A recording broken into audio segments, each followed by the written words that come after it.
And I thought it might be fun for us to count how many frugal things I do in this video.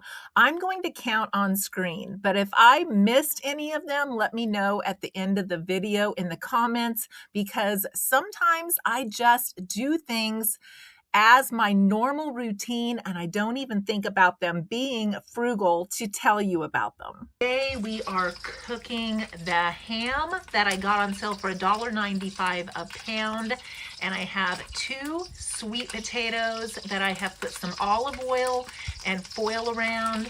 We're gonna let those bake to go with our ham. And then up here I have some veggie broth going. Don't pay attention to my mess. I just made that earlier.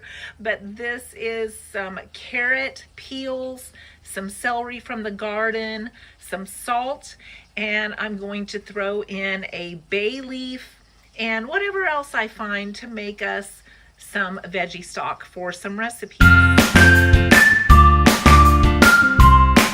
how rich that ended up being.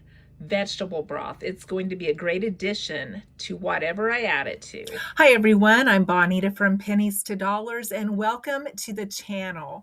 If you are new to the channel, I am from rural Kansas and I am early retired. I'm starting my 3rd year in early retirement. I'm about 2.5 years in. I'm not old enough yet for Social Security. I'm living on a low income, and I do frugal living around my house as a regular life routine and schedule, just to save money so that I can be early retired and so that I can ride it out until Social Security and still have money to do all the things that I want and need to do. So this video today is just going to show you some of the things I do on a regular basis as just part of my routine, and hopefully I might spark something in you that helps you see how you could save money in your own home. Thanks for being here today. I hung clothes on the line yesterday and my husband's jeans were not quite dry. I've showed this before. I hang them by the seam and then I come out and check them and see if the inner side is still wet, and I flip them over. I did that this morning and they're now dry and ready to come in the house. Today's lunch is a fried bologna sandwich with Swiss chard from the garden. I use that interchangeably with lettuce with a piece of cheese. And you'll notice when I fried the bologna, I cut it on all 4 sides. That keeps it from bubbling up in the middle. And that way it can be evenly browned. And mayo. Let me know if you grew up eating bologna sandwiches, fried bologna sandwiches. Delicious. Takes me back to my childhood. I worked with a lady once that said when she was first married, they were so poor that they would go and buy bologna wrapped in that big red wrapper in a log from the butcher's like it used to be. I don't know if you remember that. They would cut it really thin for breakfast and fry it really well so it tasted like bacon. And that's kind of like how I like my fried bologna. And then they would fry it thicker for lunch, and they would fry it really thick for supper, more like a steak. Now, I've never done that. I like Oscar Mayer bologna. I'm really picky about my bologna, and it has to be thin sliced because I'm not a huge meat eater. But I kind of eat it kind of like you would a BLT, only I do it without the tomato. Bologna, some form of lettuce, mayo, and my bread. And I absolutely love it. It is a treat. To me, it is not eating frugal. It is eating something delicious that I really enjoy. I have about half of a chicken breast or a little bit less from the refrigerator. I have some mayo. I have some craisins that are dried left over and a piece of celery from my indoor garden here. I'm going to chop this up and make myself a bit of chicken salad today that's going to be delicious for lunch. I feel like this always makes more than you even think once you chop things up. That is easily enough for 2 sandwiches.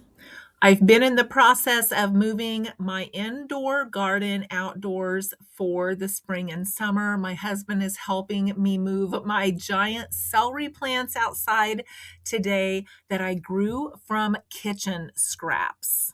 All I did was cut off the bottom of my purchased celery from the store where it was about 2 to 3 inches tall, put it in water, let it start sprouting and growing roots, and I put it in some soil.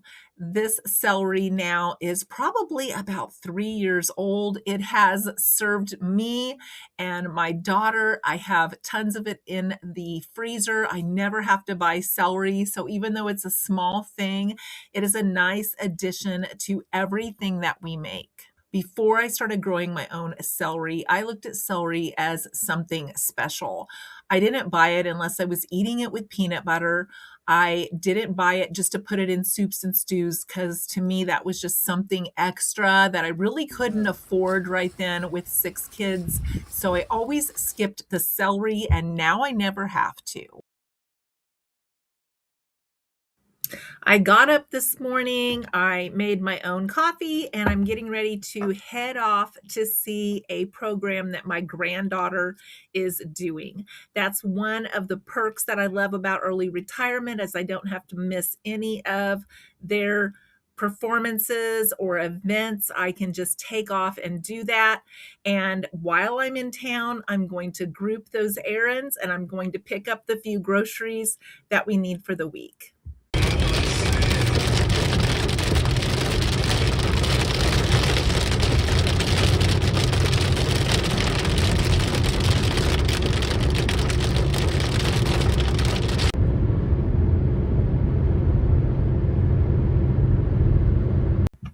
And on the way to town, I got kind of snacky. The coffee just wasn't cutting it. And I keep a snack container in my car. It's a coffee container that I use.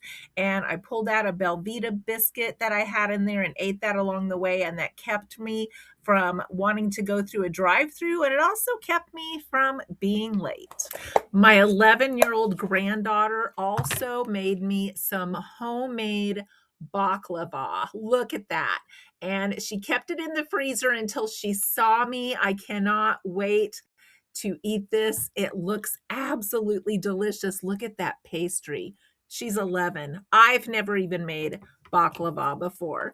So we're going to slip on to the back porch and I'm going to show you what I brought in from the grocery store today. I stopped by Trader Joe's first. I normally don't get to go there because it's clear on the other side of the city, but I was over there today to see my granddaughter's program.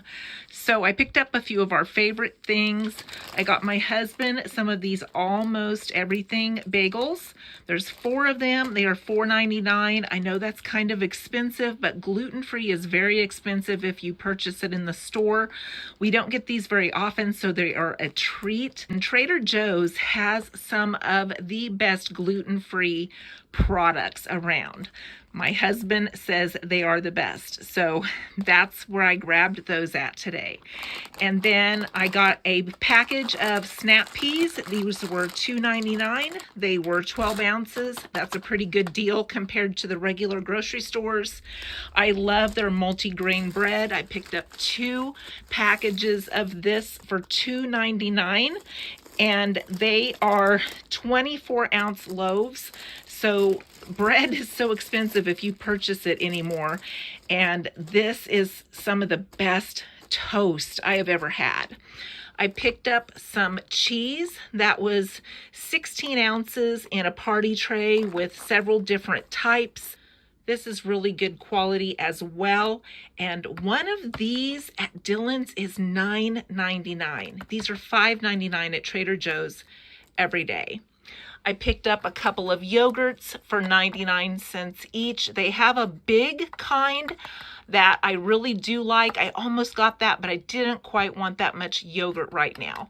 But I do sometimes buy it in the big container. And then I got 1 grapefruit for $1.49. At Dillon's, they had, you could get up to 5 cheeses for $1.49 a package. So these will go in the freezer. I was almost out of Parmesan. So I had 1 package left in the freezer. So these will go straight in there. I picked up 2 cottage cheese. They're only 16 ounces. They were on sale for $1.69 each. Those are from my husband. I picked up a package of green onions that I'm going to start growing so I can plant them out front.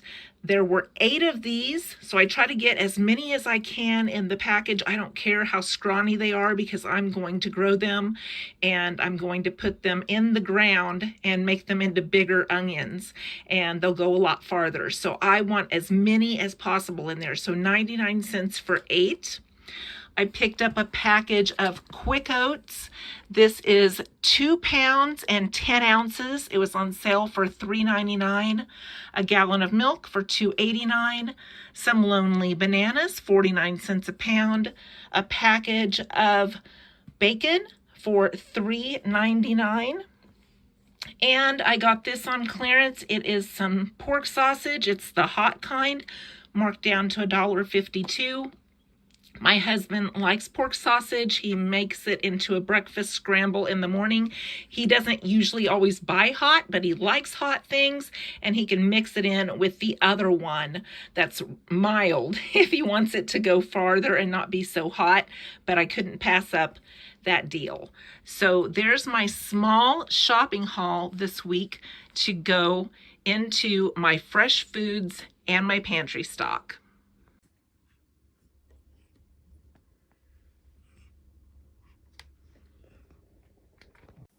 I have to admit, I've almost eaten this whole thing while I was working on this video. What do you think your household looks like if you just try to capture about 3 days of frugal living? Do you have as many as I do? Do you have more than I do? I'm just curious. I thought, I'll just count on like a few days and see what I come up with. And I was shocked. I came up with almost 25 things just in the few clips that I did. Thank you for watching today. I hope you've enjoyed this video. I hope you have gotten some frugal inspiration from this to use in your own home. Thanks for listening. Give me a thumbs up if you've enjoyed it, and I hope to see you in the next video.